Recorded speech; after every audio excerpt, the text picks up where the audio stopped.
प्रवचन सुन लेना, गुरु को सुन लेना और गुरु को मान लेना, ये दो बातें।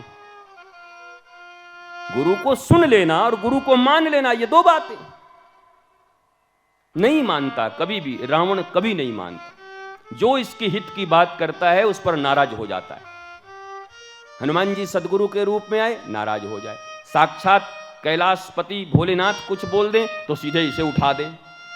ऐसे उठा दिया, हड़कंप हुआ। पार्वती जी ने पूछा ये क्या हो रहा है? बोला चेला आया है।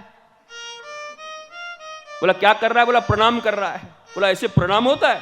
रावण बोला हमको झुकना पड़े हमको पसंद नहीं है, माथा ही तो ठिकाना है ना, इसलिए उठा के माथे को ठिका दिया, फिर रख दिया। बाहर तेरो प्रणाम भाई। बताओ किसी के घर में बुलडोजर लगवा के उठवा दो और उठवा के कहो अब आओ इसको हमसे टच करवाओ, नमन है तुमको। बोला ऐसा नमन छोड़ दे भाई, पुर्जा पुर्जा हिल गया हमारे घर का। तो कैलाश उठा के प्रणाम कर लिया। वो कहा माथे में रख लिया? बोला हाँ ठीक है चलो। महाबली बलि था ना, रावण को बलि कहते थे, और बलि जो असली में बलि था वो महाबली था। अंगद जी सिपाही के रूप में समझाने गए थे, हनुमान जी संत के रूप में समझाने गए थे। हनुमान जी ने एक शब्द रावण से गलत नहीं बोला, और अंगद जी जाते के साथ रैपिड फायर जानते हो ना? हाँ। वो बोले कहां से आया बंदर? तो अंगद जी ने कहा तू कौन है रे दसकंधर? जब अंगद जी गए ना, हनुमान जी की तो चर्चा हो ही गई थी लंका में, नाम तो कोई नहीं जानता था, सब रामदूत जानते थे। जब अंगद गए दोबारा तो रावण का एक बेटा लात उठाया मारने को। पहले की आदत लगी हुई थी, लात मारो, थूको, बांधो, ये कुछ बोलने वाले नहीं, बड़े सभ्य हैं ये। पूरा नगर घुमाया गया उनको बांध के, उनके ऊपर हंसे, ठिठोली हुई, पर हनुमान जी ने कुछ नहीं कहा। क्यों? वो अभिमान लेके नहीं आए थे, अपने हृदय में भगवान लेके आए हैं और शांति सीता की खोज करने आए हैं।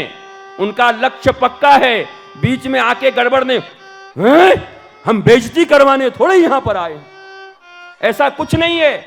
बताओ इतने बजरंगबली को इतनी दुर्गति की गई, इस दुनिया के अनुसार उन पर क्या क्या नहीं किए गए, राक्षसों ने क्या क्या नहीं किए। जैसे गधे पे बैठ के घुमाना होता है ना, वैसे पैदल घुमा दिया पूरे नगर में। कोई आलू फेंकता, कोई टमाटर फेंकता, कोई गालियां देता, कोई हंसता, हनुमान जी चुप। क्यों? हनुमान जी कह रहे हैं एक बार घूमना भी जरूरी है क्योंकि दोबारा आना है। लक्ष्य पर निर्धारित हैं, लक्ष्य पर नहीं। एक मां ने एक बच्चे को भेजा कि रसगुल्ला ले आ, घर में तेरे मामा आए हैं। बच्चा गया, आया ही नहीं। 3-4 घंटे के बाद पता चला कि बच्चा हॉस्पिटल चला गया। 20 साल का बच्चा था। बड़ा लड़ाई हो गई, माथा फूट गया। हॉस्पिटल में मैया गई, जाके पूछा क्या हुआ? बोला मैया मैं जा रहा था दुकान पे 3-4 लोग खड़े थे मोहल्ले के, उन्होंने तुम्हारे बारे में गलत बात बोला, मुझसे बर्दाश्त नहीं हुआ, मैंने मारपीट की, मेरा माथा फूट गया, मैं हॉस्पिटल में हूँ। फूटी हुई माथा पर मैया ने पटाख से एक झापड़ और मारा। और ये डॉक्टर भी बोला बड़ी खतरनाक मैया है तू, ऐसे क्यों कर रही है?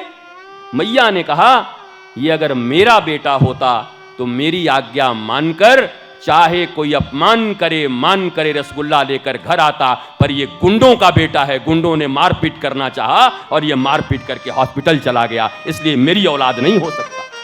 लक्ष्य बदल गए इसके। दुनिया में हमारे लक्ष्य ऐसे ही बदलते रहते। आए थे हरिभजन को, ओटन लगे कपास, निकले थे कुछ और करने, होने लगा कुछ और। तुम अपने लक्ष्य पर अडिग रहो। कितनी भी विपत्तियां आए, कितनी भी संपत्ति मिले, पर अपना जो लक्ष्य निर्धारित किया है उस लक्ष्य के ऊपर निष्ठा रखकर, विश्वास रखकर, समर्पण रखकर बढ़ते रहो।